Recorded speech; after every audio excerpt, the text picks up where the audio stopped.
after the Revelation 12 birth. My name is Daniel Vallis, and welcome to our channel. We've been studying the sign of the Son of Man from Isaiah 7:14. Therefore the Lord himself shall give you a sign. Behold, a virgin shall conceive, and bear a son, and shall call his name Emmanuel.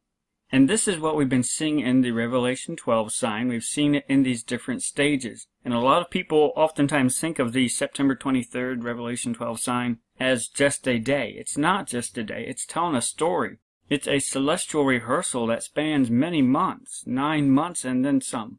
And the more we understand the story, the more we have patience when we look at and study and watch this sign that's going on in heavens. When we look up and when we lift up our heads, we'll have a greater appreciation for what we see, and that our redemption is drawing nigh when we understand the backstory and understand that it's not limited to a day. There is multiple things being told in this story that are recorded as part of the sign. And this is one thing we learned in our last video, focusing on how that last part, and shall call his name Emmanuel, that's a whole process by itself. It spans 8 days, up until the 8th day when the male child was circumcised, and that's also when he would officially get his name. And so to see the naming as part of the sign, that tells us we need to look for it in the sign. We've seen that in the Revelation 12 sign as well, how they mention that is part of it, part of the identity of it. We looked at how the birthing process, the birthing is already done, but it spans over about 2.5 days potentially that it could have taken place in.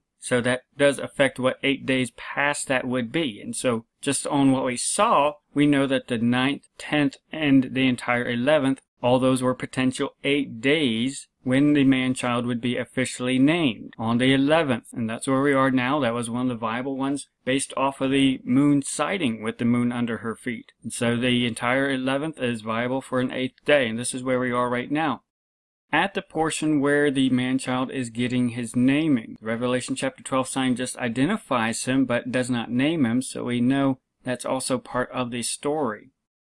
In Revelation 12:5, it mentions, "And she brought forth a man-child, who was to rule all nations with a rod of iron, and her child was caught up unto God and to his throne." And again, this is something that we always have to keep in mind with the September 23rd Revelation 12 sign. It's not just one day. The birthing itself took a number of hours, even potentially spanning over more than 1 day. As long as the moon was under her feet, she was in labor and travail, and that's not uncommon for even a human pregnancy with their first child too, to span even over a day. And so that's affected our understanding of the next phase, the identity of who was brought forth. That's Shiloh, that's Emmanuel, who is the only one born with the right to rule. But then there's a third part there, and her child was caught up unto God and to his throne. And some people have asked, and I've also wondered this myself, is this part of the sign? And how would this be visible as part of the Revelation 12 sign? Obviously, it's recorded for a reason. John is inserting it here. It's not part of the Isaiah 7:14. It's an addendum, but he's letting us know this is important to his identity. But also, it's inserted into the sign to let you know it's part of this sign. It's an action that takes place. So as we see this in the Revelation 12 sign, our question should be, how would this be demonstrated in the heavens, in the celestial clockwork that's going on right now? We've seen the woman give birth to the man-child, and we're at a time of the circumcision and the official naming of that child, who was to rule all nations with a rod of iron. So we see those first and second phases already done. What about this third phase? And I've been wondering about this final part of this verse of this Revelation 12 sign for a different reason that's also related to it. Because we know the Revelation 12 sign is rehearsing the Isaiah 7:14 sign of the Son of Man, which in itself is the Shiloh sign. It's the fulfillment of the Shiloh prophecy that we've been studying. Genesis 49:10. The scepter shall not depart from Judah, nor a lawgiver from between his feet, until Shiloh come, and unto him shall the gathering of the people be. And we've looked at this several videos ago, how Mary, she was of the line of Judah, and how the fulfillment of Emmanuel being born, it was fulfillment of this Shiloh prophecy, how the Messiah came. He was the scepter, he was the king of the Jews. But it was also understood in the prophecy that the scepter would depart from Judah after he came. And this is something the disciples did not quite wrap their head around right away. Jesus had to leave. He was going to depart. He was the lineage of Judah. With the right of progenitor, he was also the one born with the right to rule. But what makes the Shiloh sign unique is that the king of the Jews would depart. He would come and then he would depart. He would leave, but he would come first. And so it has caught my attention that this concept is mentioned in the Revelation 12 sign. How it mentions she brought forth a man-child, that's the birthing part, who was to rule all nations with a rod of iron, and that would cover the circumcision and the naming, and also the identity, who it is. And her child was caught up unto God and to his throne. So it's fulfilling the Isaiah 7:14 prophecy, which is the sign of the Son of Man. But then it's also telling us the further fulfillment of the Shiloh prophecy that the sign of the Son of Man was part of. Shiloh would come. He would be born of a virgin. But then, prophetically, he would also be departing. And that is when he was caught up to God and to his throne, where he is going to wait until his enemies be made his footstool. He was going to depart.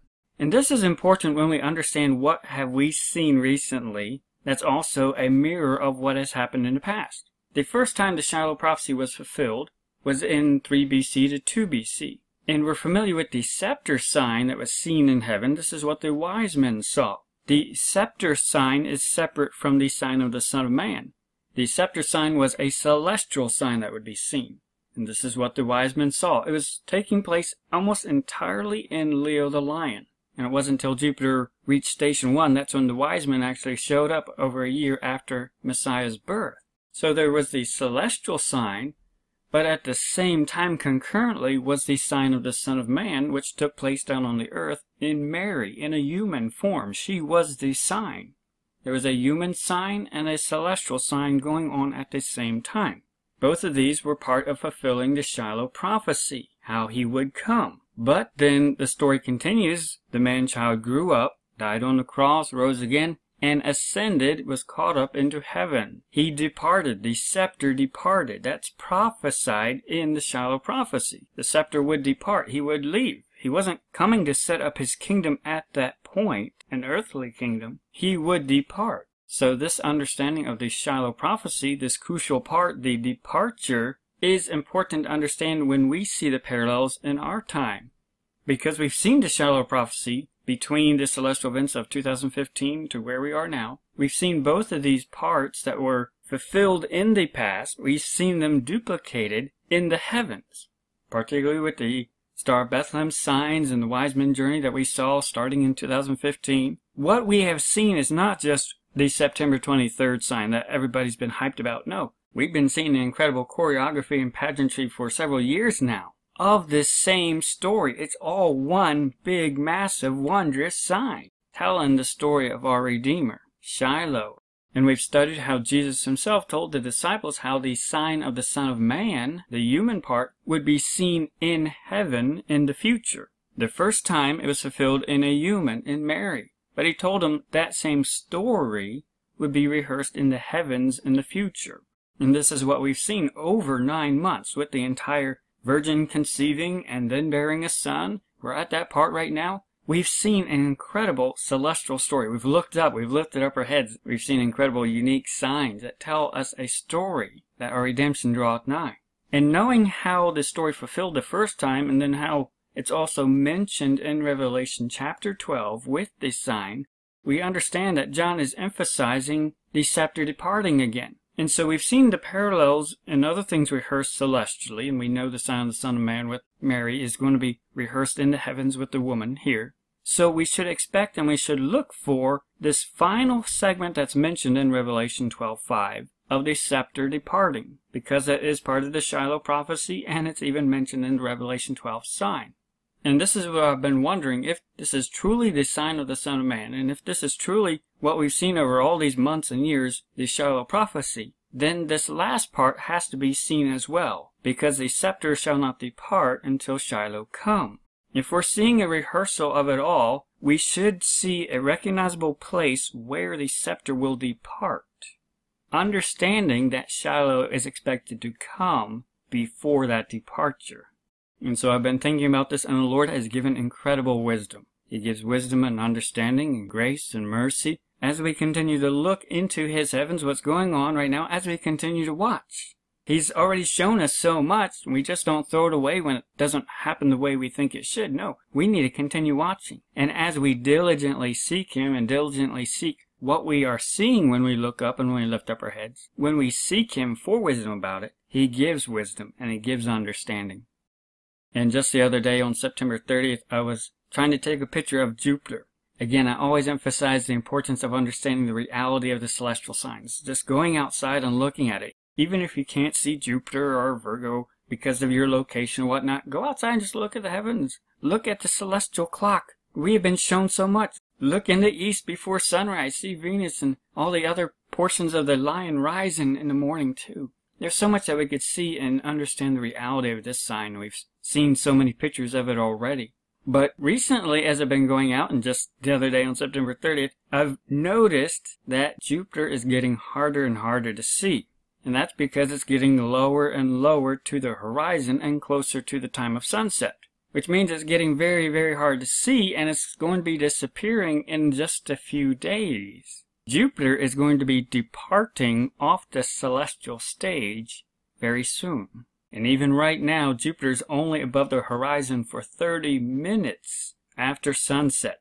Which means it's very hard to see, but it's getting closer and closer to the horizon, and very, very soon it's going to be not visible anymore for a number of weeks. And so this should catch our attention that right here in the midst of this story that we've been studying, we also see a noticeable, recognizable celestial event with the scepter, Jupiter, that we've been observing with the Revelation 12 sign. That's been going through the pregnancy process with the virgin conceiving, and then she bore a son that's rehearsed by Jupiter. But it should catch our attention with all the intricacies of the celestial sign that we've seen recently. It should not surprise us that just a few days after the birth, we see Jupiter getting ready to depart off the scene, which also fulfills the Revelation 12:5 passage part of the sign, which takes place after the birth.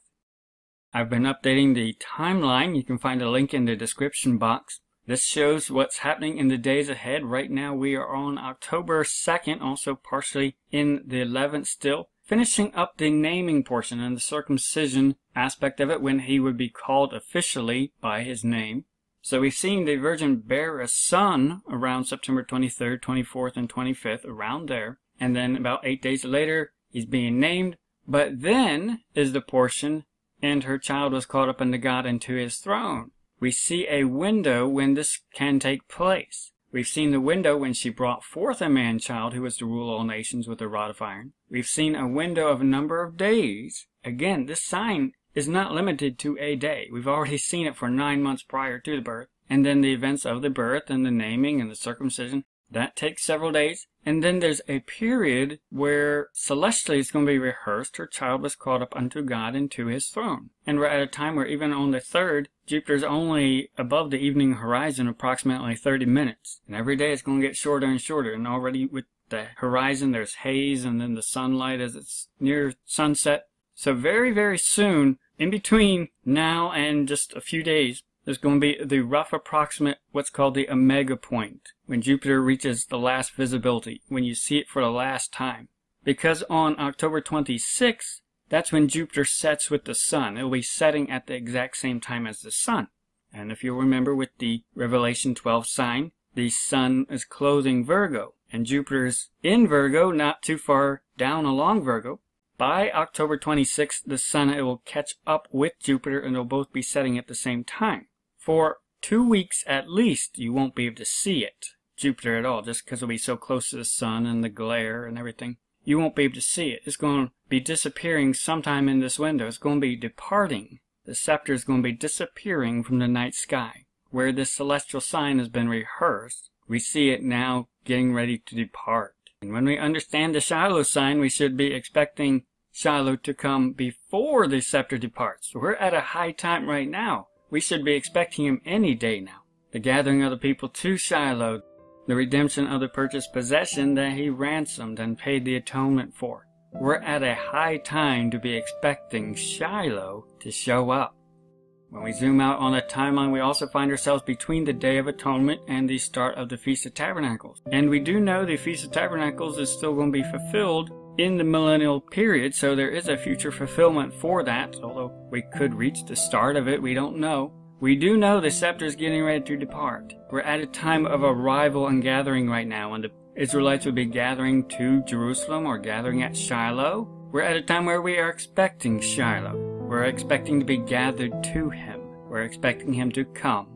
And when we look at the months where we are right now, we're in the 7th month, which starts the second half of the year. You could say proportionally we're in the twilight time of the year too. So we're in a twilight time. We're in the twinkling of the eye time right now. We have so many reasons to watch. We have so many celestial events that we've been shown already just within the past few days with Regulus. A lot of celestial events just with Regulus and Venus and the moon events that happened there. So many things telling us, look up, pay attention. This is an important time. Study the story of the Revelation 12 sign, of the sign of the Son of Man, and ultimately of the Shiloh sign, because that is who we are expecting.